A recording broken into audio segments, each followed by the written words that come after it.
বাবা মায়ের পরিচয়ে রাজনৈতিক অঙ্গনে পরিচিতি, এরপর ভোটের প্রচারে অংশ নেয় বাড়ে জনপ্রিয়তা, আর দেশব্যাপী নেতাকর্মীদের সাথে ব্যাপক গণসংযোগের মধ্য দিয়ে নিজেকে প্রমাণ করেন একজন দক্ষ সংগঠক ও নেতা হিসেবে। এরপর দলের কাণ্ডারি হিসেবে স্থান করে নেন নেতৃত্বের শীর্ষে। বলছি বিএনপির ভারপ্রাপ্ত চেয়ারম্যান তারেক রহমানের কথা। তার রাজনীতিতে পদার্পণের বিস্তারিত জানাচ্ছেন সহকর্মী শফিকুল ইসলাম। আপনার প্রিয় কাপড়ের যত্নে এলো এনজাইম সমৃদ্ধ Arik silver wash detergent powder 500 গ্রাম মাত্র 70 টাকা। প্রিমার্ক।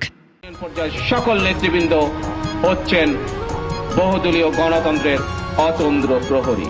আনুষ্ঠানিকভাবে বিএনপিতে যোগ দেওয়ার আগে থেকেই রাজনীতিতে সক্রিয় ছিলেন তারেক রহমান। 1991 সালের জাতীয় সংসদ নির্বাচনের সময়ে তার মা বেগম খালেদা জিয়ার দেশব্যাপী নির্বাচনী প্রচারে সঙ্গে ছিলেন তারেক রহমান।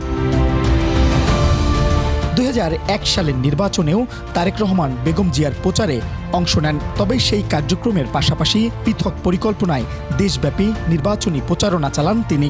সেই নির্বাচনী প্রচারণায় অংশগ্রহণের মাধ্যমে রাজনীতিতে তারেক রহমানের সক্রিয় আগমন ঘটে।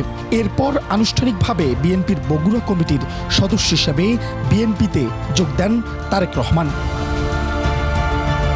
বিএনপির স্থায়ী কমিটির সিদ্ধান্ত অনুযায়ী তারেক রহমানকে 2002 সালে দলের একজন জ্যেষ্ঠ যুগ্ম মহাসচিব হিসেবে দায়িত্ব দেওয়া হয়। দলের ঊর্ধ্বতন পর্যায়ে নিয়োগ লাভের পরপরই তিনি দেশব্যাপী মাঠ পর্যায়ে নেতা কর্মী ও সমর্থকদের সাথে ব্যাপক গণসংযোগ শুরু করেন।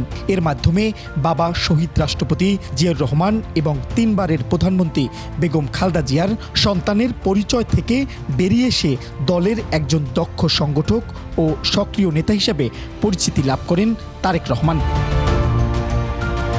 2007 সালের তত্ত্বাবধায়ক সরকারের আমলে গ্রেপ্তার ও পরে চিকিৎসার জন্য 2008 সালে লন্ডন যান তারেক রহমান। 2009 সালে বিএনপির 5ম জাতীয় কাউন্সিলে তারেক রহমান সংগঠনের জ্যেষ্ঠ ভাইস চেয়ারম্যান নির্বাচিত হন, যা বিএনপির দ্বিতীয় সর্বোচ্চ পদ। 2018 সালে বেগম খালেদা জিয়া কারাবন্দী হওয়ার পর তারেক রহমান দলের ভারপ্রাপ্ত চেয়ারম্যানের দায়িত্ব গ্রহণ করেন, আর লন্ডন থেকে ভার্চুয়ালি দল পরিচালনা করেন। দলীয় গুরুত্বপূর্ণ সিদ্ধান্ত গ্রহণ ও নির্দেশনা দেওয়ার মাধ্যমে বিএনপিকে নেতৃত্ব দিয়ে উজ্জীবিত রাখেন তিনি।